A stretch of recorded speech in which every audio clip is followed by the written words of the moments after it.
Welcome to the Listen to Your Footsteps podcast. I'm your host, Kojo Bafun, and this podcast is an extension of my book, also called Listen to Your Footsteps, which is a collection of essays, reflections, and poetry on things like fatherhood, identity and belonging, growing up, creativity, and the lessons learned. The purpose of this podcast is to gain insight and learn from the journeys that others have taken. I explore the worlds of art, culture, design, business, creativity, and life from the perspective of Africans who are contributing to the redefinition of the continent and who we are. So welcome to the Listen to Your Footsteps podcast. My guest today is somebody whose work fascinates me. But I'll just go, his name is Dylan Lloyd. He's a production designer, and I think we'll get into the details of all of that and the length and breadth of his experience, and for what a lot of us see as extremely legendary work. How are you, brother? I'm good. How are you doing? Good. Yeah. My first question, where did you grow up?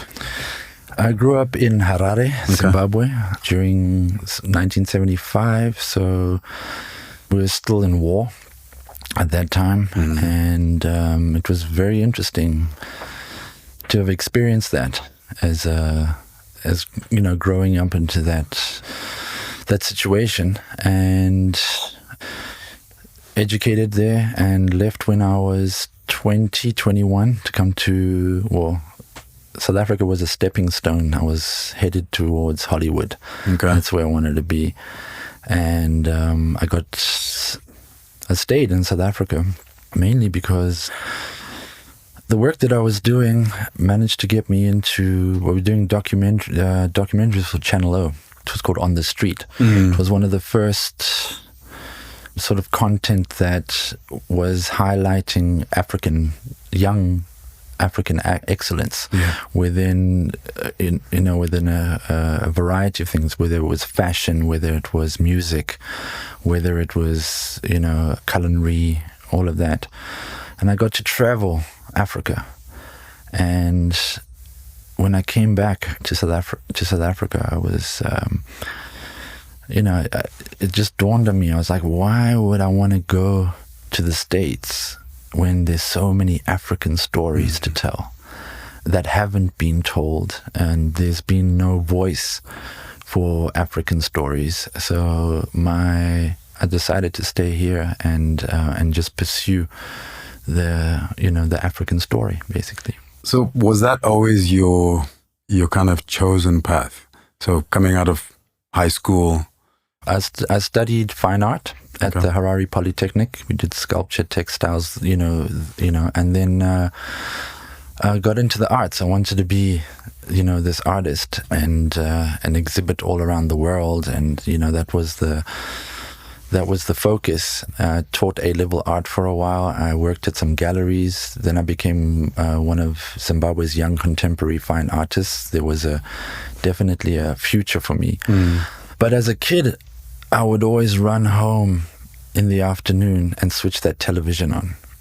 And it was those cartoons that would lead on to, waiting for the news in 3 languages, to pass by. And then there was the hit show at like 6 o'clock, where it was, you name it, from the A-Team to Knight Rider to, Airwolf, all of those, and a lot of I think there were a lot of B-grade films that came our way. And then there was the British comedy and the British sitcoms that kind of, I think, educated, even in vocabulary, sort of educated you to a broader sense of the world, and I didn't know at the time, but I always wondered, how did they do this? How did they do this? How did they do? But I got into the art world, and there was an opportunity at the Polytechnic I was working at, where a German film company came through and asked us to build them some props. And we had to create, I think it was like a satirical drama where they blew up a cow, and after the smoke clears, what would remain is the skeleton of the cow. And they obviously wanted cheap labor, so they came to us, and we created this life-size skeleton of a cow out of chicken mesh and paper mache and what have you, and a spine and a skeleton. And after that, I was like, oh, okay, this was fun. I really enjoyed this, and it's going to have another life somewhere else that's going to go into the screen. And after that, I didn't think about it. After that, I was just pursuing my techniques of sculpture and painting and draftsmanship. And then UNESCO had this program where a young Zimbabwean director was doing his final year piece, and he came back home to Zimbabwe to do it, and it was a racial piece on a Scottish man driving to a wedding in the rural areas, and he breaks down, and he's helped by a local, and at that time with the racial tensions and what have you, it was about bridging the gap and seeing the humanity in it all. And that program that we worked on really, really hard. I'd never done film, and it was a fantastic program in that anybody interested in film who was young could go in, and they would do a week of just showing us different films from the past, and then talking about all the techniques and what have you, and like really get you. There were things in filmmaking that I'd not even realized at the time, and that just opened my world up. And then in the second week you get to choose. Then the second week you go through sound, art direction, directing, and then the third week you get to choose which, where your strengths lie. And I obviously went into the art department, and then you get a week of pre-production, and then you do this show. You do this production for 3 weeks, which was grueling and hard because there's no money. But the passion's there. And what was amazing about it is it was in the rural areas, just outside Harare. So even that, we were shooting in a lady's homestead, and you got to understand the culture behind how things work. Don't stand there, sweep. The place was immaculately swept in the mornings. You had the chickens. It was fresh, the sunlight coming through, over the hills and what have you. And that experience, I think, hit home. And I was like, this is what I want to do. This is what I want to do. So I got into working for free for a while, and working my way up, in the ranks from a runner to an assistant and because of my art background, I think that kind of made me flourish a lot faster. It gives you a different lens, a different perspective totally. To the final product, but also the craft and the work behind it. Yeah. And then also the hustle, because, you wanted to make that money. I was making so much money before I left. I was bawling. All my friends were like, can you buy me this? Can you buy me this? And it felt good at the time and I was happy to do it, because I was just like, we've grown up together in this small city. But it was a wonderful time to grow up in Harare, and the minds that came out of Harare at that time, just and then spread out all over the world. A lot of my friends are just like all over. We've lost touch, and they've done amazing things in their fields around the world. So it was like a really beautiful nest. So was that the idea of South Africa being a stepping stone to, let's say, Hollywood or the US? Was it in that regard? So you're looking to then take another step and expand in terms of what you're doing essentially behind the scenes. Definitely, yeah. That was the goal. That was the direction. But then at the same time, you know, the culture, the youth culture at that time was prevalent. You know, when you had Boom Shaka, you know, and I can remember listening to Boom Shaka in Harare there was a party happening next door, and they were blasting music, and it was the first time I'd ever heard Boom Shaka. It's about time. And I was like, what and I was into hip hop at that time, but I was like, what is this? And I actually went and crashed the party next door. And I don't know how many times they played that song, but I think that was also another integral part of what's happening in South Africa. I mean, I remember watching music shows and like even watching Steve Kakana. Yeah. You know, and those music videos, it had this integral impact on who I became and what was going on outside of Zimbabwe, and it was like, the South African dream, almost. You wanted to go. So, I mean, coming here, I had family here. My dad was actually born here, and then as a child moved to Kwekwe in Zimbabwe, a mining town, and then so I had links to come here, but it wasn't easy. There were quite a few. There were a few moments where I thought I would have to come back to Zimbabwe, and I was like, I can't start all over again. That's not where I want. I want to move forward, And there was a few scary moments where I was walking the streets of Johannesburg with not a cent to my name, and thinking to myself, what the hell am I going to do now? And for some reason, I was just also very proud not to ask for help, like to make it myself. So I was doing. So the first thing I had to do was, in those days, I had to get a cell phone, because people needed to contact me. Yeah. And so I'd save up for a cell phone. I was working at restaurants in Melville. I was doing odd jobs here and there, and then I managed to get a cell phone, managed to get people to contact me. Now, I was also very naive at this time. I was like I think it was my artistic heart and what have you.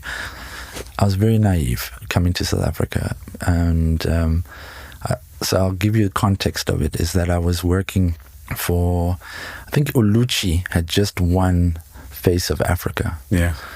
And I was asked to do the promo for Mnet for her win. And I was like, this is my first job. I got it, and I didn't have a car. I was taking taxis all around Joburg, and that's how I got to know Joburg, was that I had to take taxis, go back to Bree, go to Randburg, come back to Bree to go to, and actually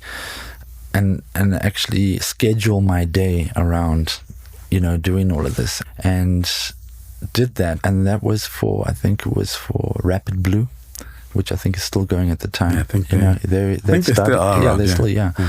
And I decided, let me do this. What I'm going to do is I'm going to lower my rates so I can get more jobs. All right. Seems I've got this energy to do it. And I started doing that. And I started getting a whole lot of jobs, until other art directors started turning around and going, hold on a second, why are you using this guy? And then it was found out that I didn't have a work permit. That's my naivety. I didn't have a work permit. So then it became a dilemma. I was just like, I didn't know about. That's how naive I was. I was like, the world is your oyster. Hop across the border and just get work. Just get work. And so I had to go, and so it was a hit and miss at that point, and it was a big blow to my livelihood, because now they were like, sorry, man, you can't work. So I felt like an outsider almost, because I was just like, but I've got all of this to give. Why wouldn't you want to? No. These are the laws. And so I was going back and forth from Zim, just, extending my stay until I got I got a work permit through a company, Wendy Nill. I really owe her a lot. She saw the potential in me, and she went ahead and got me a work permit. And I worked on quite a few productions for small productions, and then went off on my own and just started doing as many music videos. Worked on a lot of music videos from Mama Wami, Oscar and BOP. to AKA, you know, his first music video, and even what's that group, the French group, a duo, a female duo. Les Nubian, yeah, did with Talib was in there. So did all of these experiences until I got into drama. I think my first drama was Gazlam. Do you remember Gazlam? Yeah, I remember Gazlam. It came out around the same time as Yizo Yizo. Yeah. And it was kind of the competition in a way to Yizo Yizo. And I got into that, and I think I did 3 seasons of that. I did Zero Tolerance. If you remember that, it was like a detective. Yeah, it was like a police drama. Yeah. Who was in it again? Mushidi was in it. That's it. Mushidi was in it. Yeah, I remember that. And then I did a bunch of reality TV shows. So it was just across the board. When we did the thing with Rage Productions on the street, I was a researcher.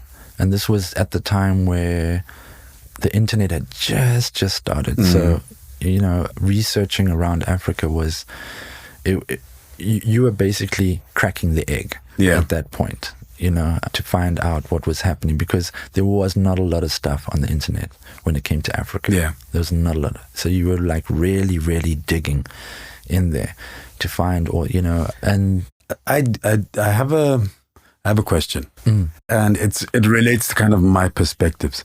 Do you feel that having grown up in Zimbabwe and having grown up outside of South Africa, it has influenced your perspective on the rest of the continent in a way that enabled you to kind of explore and flourish in those roles?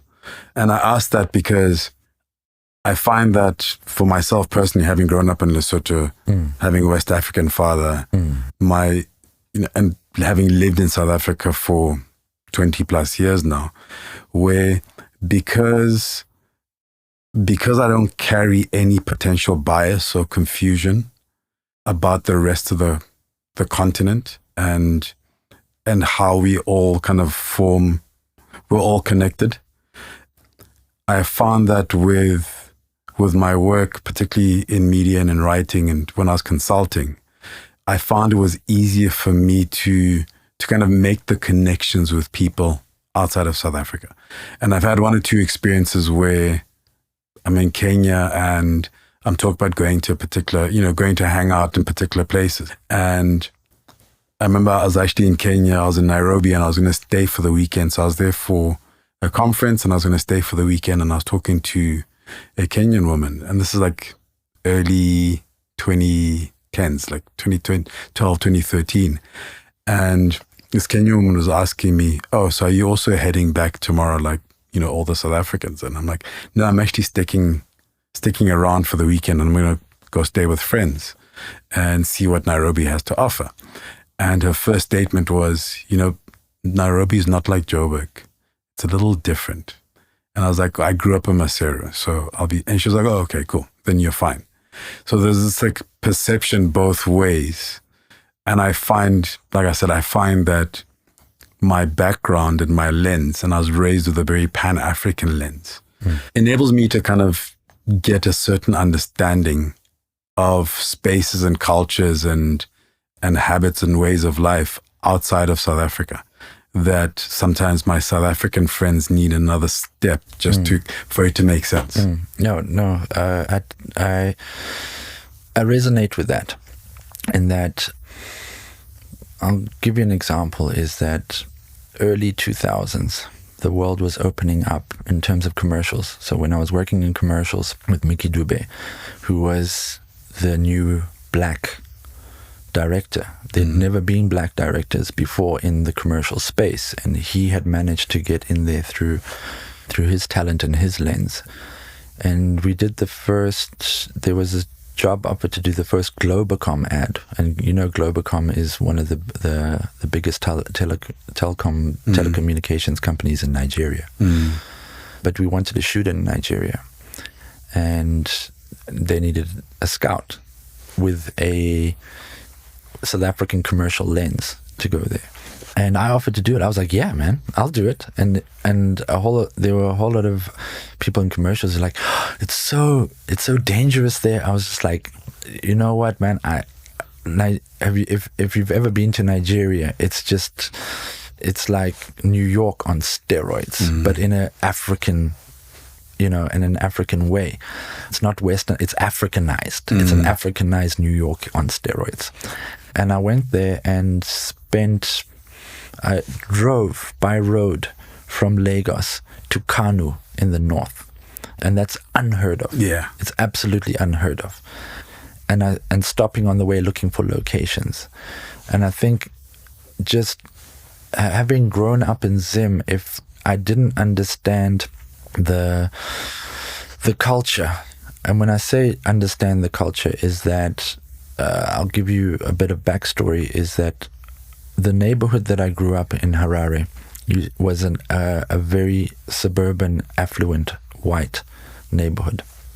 And after independence, I would sit on the wall we were in a cul-de-sac. I would sit when we were at the top of the cul-de-sac, and I'd sit on the wall there, because you didn't have high walls in those days, because there wasn't that much crime, right? And I would watch people go by.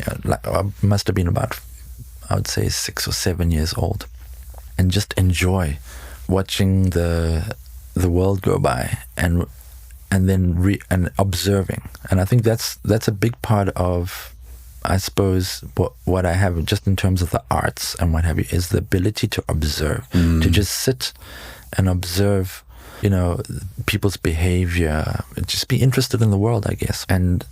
And over time, I just saw white people moving out, and all these black families moving in. And it was exciting to me, because I was meeting all these new people, and I would be going to their houses next door, and we would sit at a table with chairs, but we would have to sit on the floor. And, we're eating pap and muriwo and meat, and on the floor while the father sits there. And that was fascinating to me, because it was totally different to the mundaneness of my life, right? It was really, and then spending the night at a friend's house where they didn't have beds. It was a blank, it was like an empty room. And then out of the cupboards, you would take the gray dog blankets and put them down on the floor, and you would sleep on the floor. That was fascinating. It was uncomfortable as hell, but it was fascinating to me. And I was with friends, and we would all sleep together on the floor. Whereas at my house, I'd sleep in a bed by myself. That for me was fascinating. There was Ubuntu. Let's just put it, in its purity, because it was still there. I'd say that suburbanization and all of that, and westernization hadn't infiltrated the culture as it has, where we are now. Yeah. So I think I was privileged enough to have felt that. So going to Nigeria now, it's not a thing for me. There was another instance where we had stopped in the middle of nowhere to look at a location. And we were told by everybody, do not eat the food. And it was one of the best experiences of my life. And these children ran up to us. And because, Caucasian people in that part of the world, it was like deep Nigeria. You don't see, they were fascinated. And they were excited, to see. And it was a nice place to be at the time. And then this young lady comes to me with a Tupperware and hands it to me, and I'm like, oh, thank you so much, and I open it up, and there's meat and rice, and they're all looking at me, and then there's an elder man there, and they're all looking at me, and I'm like, I've got to eat this. Yeah, it's disrespectful. I've got to eat. And then all the the producer and everybody, no, don't, you're gonna get sick. But I was like, I don't care. It's totally and utterly disrespectful. Yeah. It was the first time I'd ever eaten jollof rice. Okay. It was amazing. It was the most, and it just, the spices and everything just filled, and it was one of the most amazing experiences of my life. That small thing of a child giving me a Tupperware of jollof rice and goat's meat, soft, beautifully cooked goat's meat.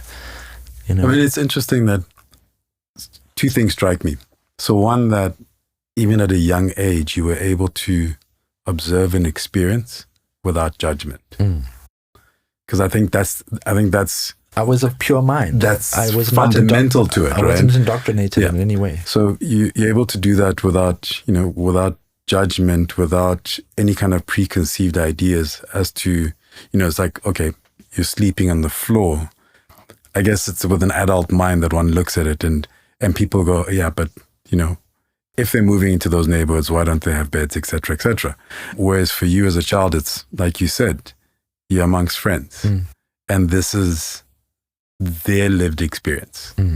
And you're just joyful to be invited and be part of that, as opposed to using that lens that you had, like, I sleep in a bed, so why aren't you sleeping in a bed? Exactly, yeah. And the food thing, I mean, I was traveling to Ghana, so I didn't go to Ghana for a long period of my life. And then I went to Ghana with my father. I mean, I must have been like 38. I always say I went when I was 5 and then I went on when I was 38. And that was the first time I got to see some of the places my father grew up in. But I was going for my next trip like 6 months later. And, I went to get my malaria vaccine and yellow fever.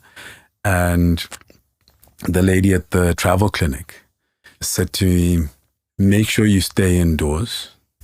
Are you going to eat the food? Yeah. And I mean, my favorite food is Ghanaian food. I didn't grow up there, but I have my favorite dishes. And when I go to Ghana, I eat. Like, I'll come back 4 or 5 kgs heavier. And I'm like, yes, I'm going to eat the food. That's the main reason I'm going. Like, I'm just interested in food. And so, like you're saying, just that act of food, because that is the, culturally across the continent, that is that's for you to not take it is the ultimate sign of disrespect. Totally. And they always try and do that to scare you. It used to irritate. I remember going for my first yellow fever and them just running down the list of what you shouldn't do. And I was just like, I'm going to do everything you're telling me not to do, because it makes no sense to me. And I understand. I mean, every time I go to another African country, everything happens in the stomach, right? Yeah. That's how that's how you formed, is that your intelligence and everything is in your stomach. And I always get a little, I have to adjust to the food, but then I just adjust. I go with it. If I'm there with other crew members, they're like, "Oh, I'm so sick." I'm just like, "Right, just get through it." I remember when we did Sugar for MTV in Nairobi, we were there for quite a while. I mean, and that was very hard, because it was the environment there wasn't equipped to take on the type of production that we wanted to give. We wanted to really lift up, and that was with Lupita. Yeah, she was in that, and we wanted to really show content around HIV and what have you that really appealed to the youth, but giving homage to what Africa has to offer, rather than it just being a PSA. Yeah. And Nairobi was not equipped to do the kind of production. And it was really tearing through flesh to try and get the visuals out that you needed to. And I'm hoping that it opened up another world for budding filmmakers in Nairobi. And I mean, Nairobi is so innovative anyway. Yeah. I mean, they have iHub. So they have iHub, which I remember sitting in Nairobi at iHub. And at the same time, there was a tech, because I used to write on tech. So there was a tech conference happening in Cape Town. And I was on Twitter, the early days of Twitter. And there was a Kenyan who had been and come up through iHub. And he was speaking in Cape Town.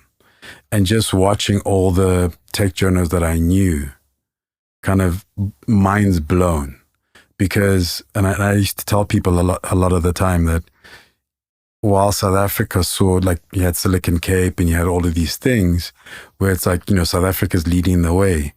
And there was a stage when the rest of the continent was looking to Kenya, not South Africa, because of how innovative they are and how creative they are, and how they would kind of reinterpret or rework or, reapproach, or they'd approach African or Kenyan specific problems with Kenyan solutions using the technology that's available to all of us. Mm-hmm.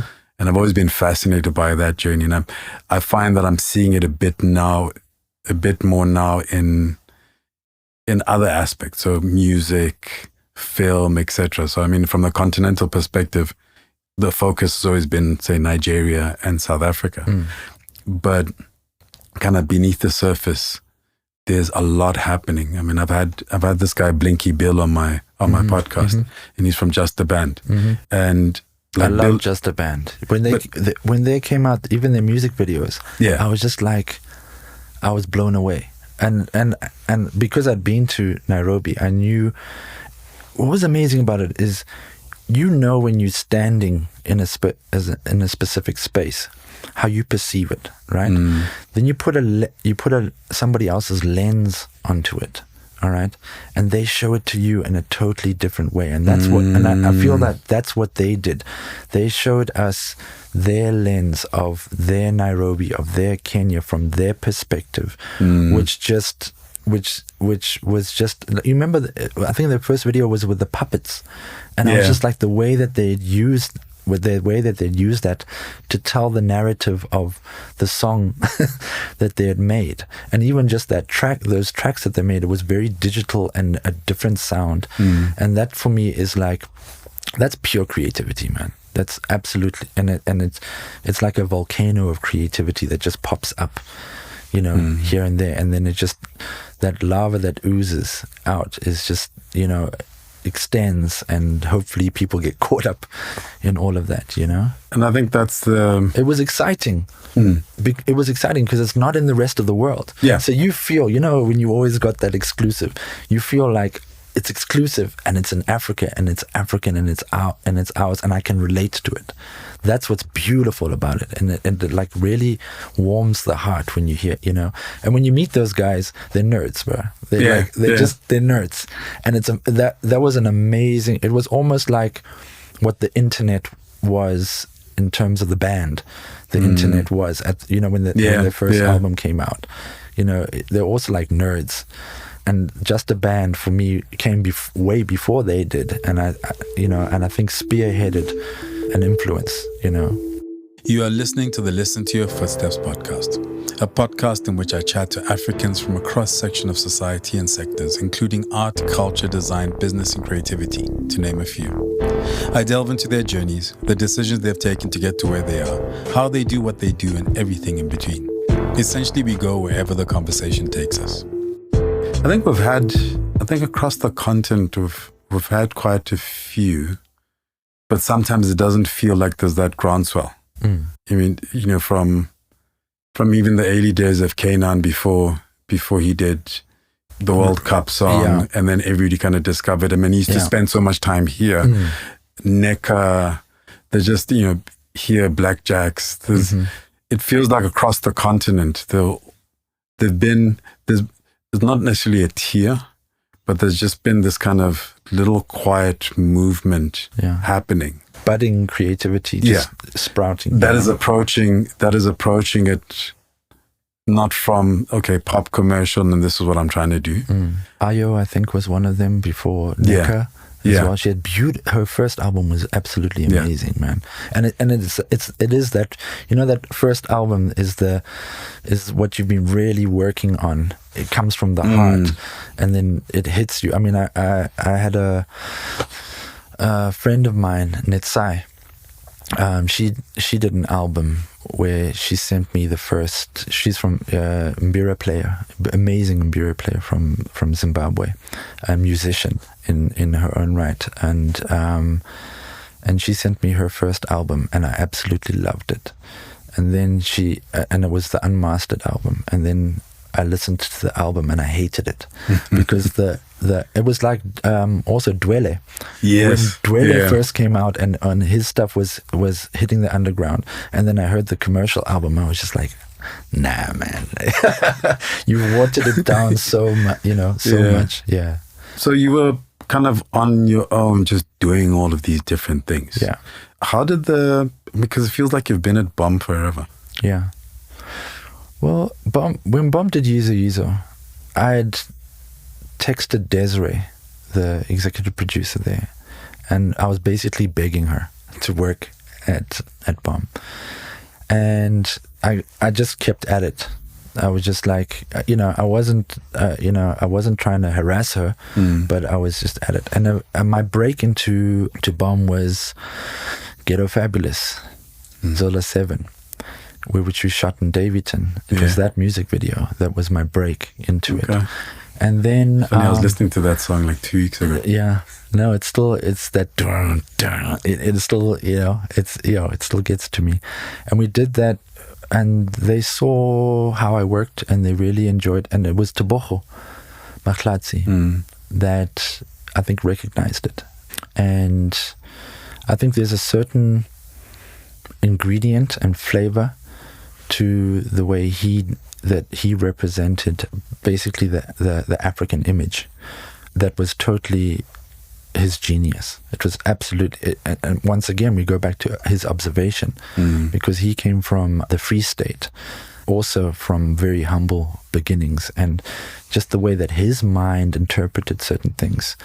And that's how I got into BOM. And then BOM was starting a commercial, after Tebogo had done Yizo Yizo and his stuff, he was wanting to break into commercials. And I had already worked with Mickey Dube at Velocity Films at the time. And I think he kind of recognized my take on how to dignify basically the African image. And brought me into the commercials world, where I would be a researcher, and then I'd do the presentations when we pitched, and then if we got the job, then I would art direct the job. That was difficult. That was before the printing out and finding stuff on. I'd had to go to libraries, magazines where Y magazine and all of those was finding the pictures, scanning them, printing them out right, and then having to cut them out by hand, and your white border had to be a specific millimeters around, then spray them, stick them onto boards, and then you're walking into these boardrooms with this heavy ass portfolio to present the work. And I would work throughout the nights to try, because I was just as excited about getting into this realm as he was, and I really wanted to support him. I really wanted to see him flourish, and if he flourishes, I would flourish. And you saw what happened to his career. He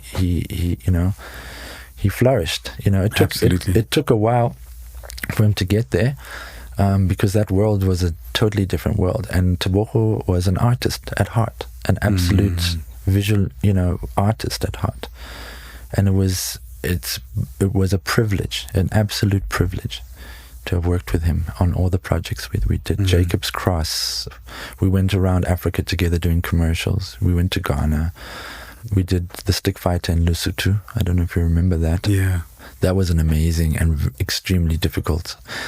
It's like going to war. Like every production you do is like going to war. You don't know how prepared you can be, but you can be as prepared as you can be. But it's about what your skills are on the field in order to adapt and take it on the chin, or and find that magic moment. We're doing it right now for season 2 of Shaka, where we just started. And even though I'm doing season 2, I still don't feel like I know what I'm doing, because you don't know what you're doing, because you don't know what you're going to really create on that specific given day. You don't know what performance Lemo's going to give, Nonzama's going to give. And there's a lot of time where you're sitting there and you're surprised because it's just like, oh, I didn't interpret this scene this way, but damn, that performance that they've just given right now has just taken my mind somewhere else. And phew, I'm glad I was able to create the sets for it, the setting for them to be able to tap into all of that. It's maybe a difficult question, and if you're not comfortable with it, that's cool. Mm-hmm. How do you deal with the grief and the loss of somebody close to you, but that you work closely to?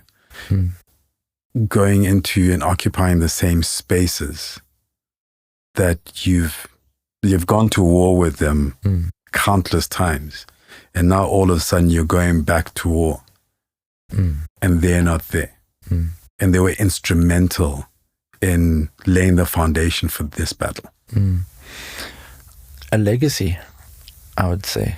It's to continue their legacy. There'd be moments where, we went on trips where we scouted together all around KZN, and he was always a very quiet person. You could see that his mind was always ticking, and you were always waiting. The one thing about Tebogo is you had to pull it out of him. He didn't just come to the table and go, "This is what I want." You had to sit in silence and then offer him ideas, and he would go, "No, yes, no," or "I like that," and sometimes he would he'd be like, "I really like that idea. That's fantastic," and it was about catering to his vision that became almost like an art form in itself, that I had to try and figure out myself what kind of vision he wanted for this scene, or, and so you got to know him better by pulling it out of him. And it was a struggle sometimes. It would be frustrating. It would be truly frustrating. But that's your working relationship. But when he sat down and he put it all together, he would just hit you with a jab, with a creative jab that you never saw coming, and you would just be like, "Damn, this guy! Wow, this is amazing." And so, I'm very different around death. I feel like you've completed the cycle. Okay. Yes, you grieve, and because you've lost somebody, but I see it as a full full circle, and then I also see it as a privilege, an absolute privilege. Just sitting here with you, I feel, is an absolute privilege because of where we've come from and what we've seen, and the circles that we've been in, and so it is about it's about taking his legacy and whatever he taught me, putting it into whatever we're doing right now, and also there'd be moments where I would be thinking, how would he do this? What would he be? How would he see this? Which is a gift that he gave me. So that's how I deal with it. Is that tied to the space as well? Because you could go on your own and thrive, but it feels like you've found a place that just makes sense for you. Yes, but it's also the sensibility of the storytelling that Bom does. Okay. All right, and it's also the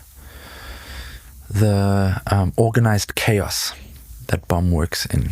And when I say that, that's where the creativity bleeds from, is in those moments. If you know exactly what you're going to shoot and you're going cookie cutter, which I find a lot of the other production houses are doing at the moment. They're doing very cookie cutter. Where's the pleasure? Where's the magic in that you find? You find that magic. It's those moments where the viewer is sitting there and they're just like, oh my, they're so engulfed in that scenario. I would say I watched Shaka Ilembe is one of the first productions I watched from beginning to end. I never like watching, a lot of the stuff that I do. And it's the first time, when we did Isibaya, these are all groundbreaking productions, It was the beginning of that, where the magic was. And it was about the chaos of not knowing what you're going to do today and not what this person's going to do today, and then bringing it all together. And I think that's when DSTV says the magic, that it's that one moment that you get it right. Everything just comes, the sound, everything just comes together, and you've got a moment.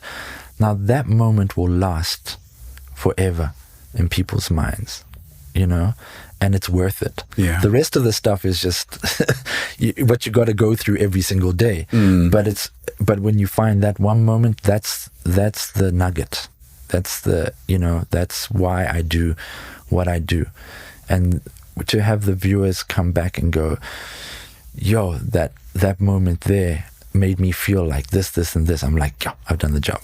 It's good. If it compelled something within you whilst you were watching it, then I feel like I've done my job. Which is the same as art. When you're looking at with a work of art on the wall, and somebody's just standing there staring at it, and you're asking them what's going through their minds, and they're like, well, this makes me feel like this, or I remember when this happened. Then you've done. That's what art. Otherwise, art is just pointless. It doesn't really matter about the brushstrokes or the paint or the canvas, etc. Exactly. It's that everything came together, like you're saying, to stop somebody in that moment. Yeah.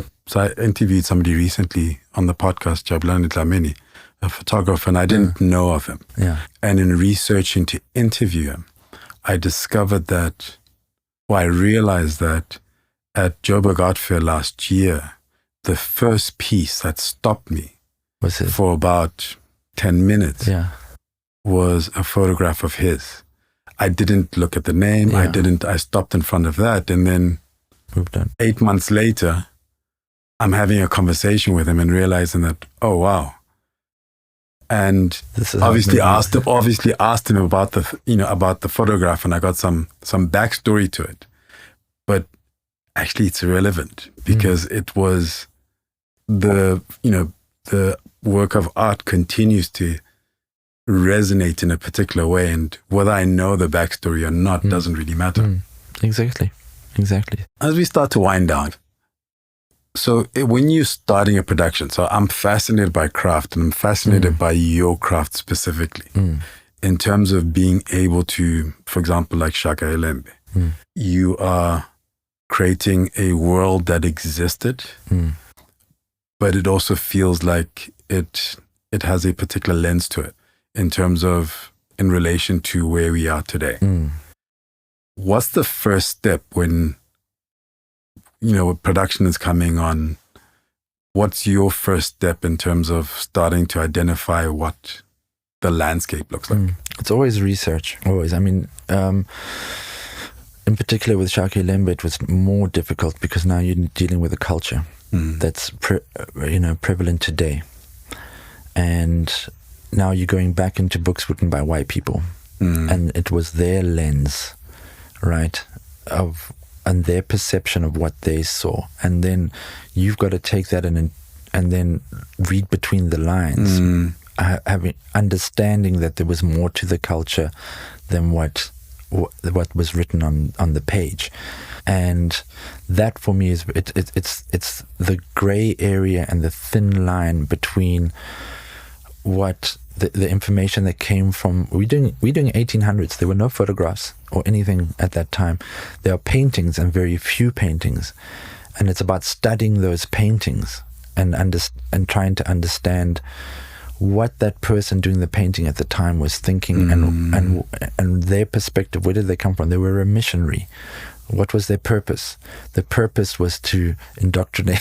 Yeah. You know what I'm saying? That was their purpose, and so what was their perspective? I'm very grateful for the fact that they sat down and they were able to capture an image in time. But then where do you take that from, and is it relevant to the culture? Does it sit with the culture? Are people happy with it? Do people even know their culture? That's been the most difficult part of it, is because there are so many perceptions of the Zulu culture. Because culture evolves as well. Yeah, and it branches out into so many areas. And then, so I do this on the show, and somebody says, no, that wasn't the way to do it. And we got that on Isibayo as well. You know, even within the contemporary Zulu culture, there are so many different aspects to it and so many different experiences.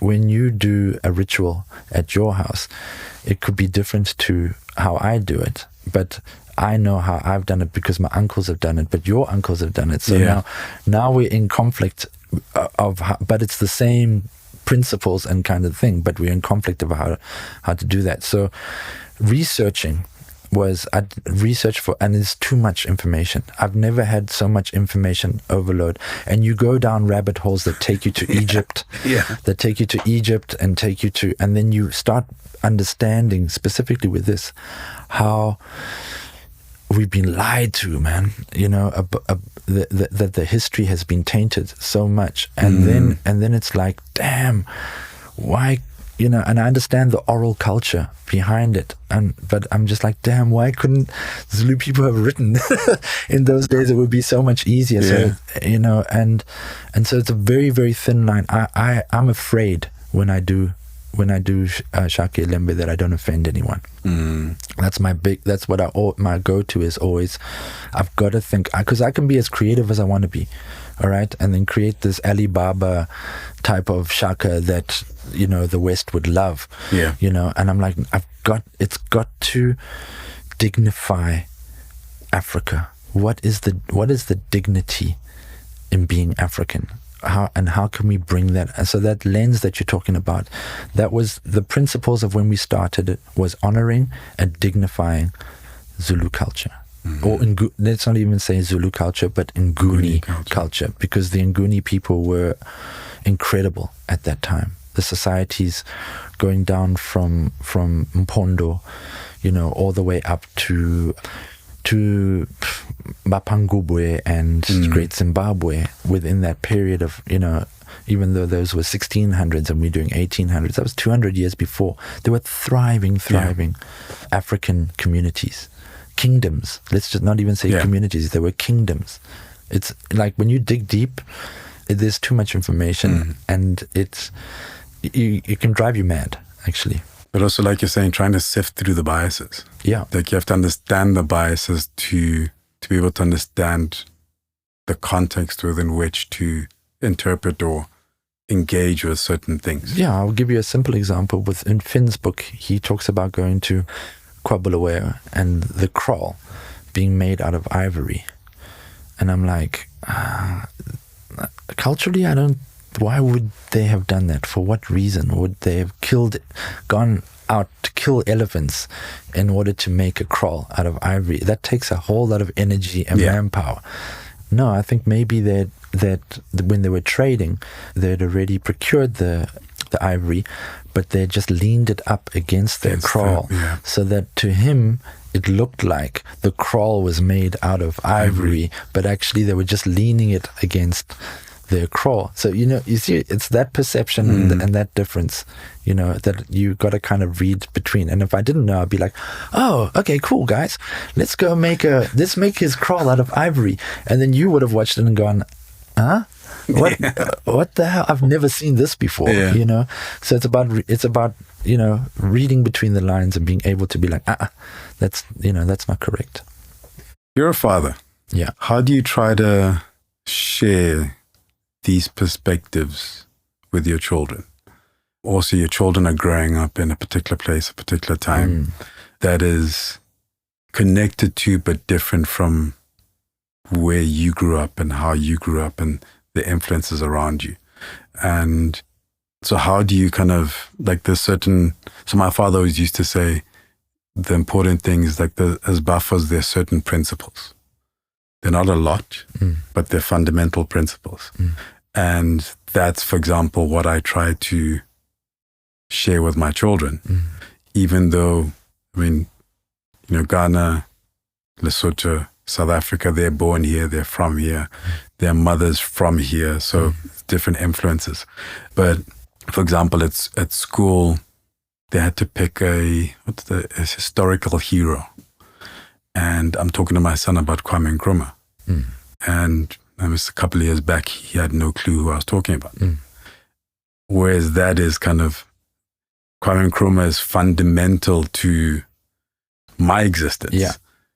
Because that was my father's, that was my father's hero, and I was raised with those principles and those perspectives. So I find it work, and I don't know, as you know, with parenting, you never know whether you're getting it right or wrong.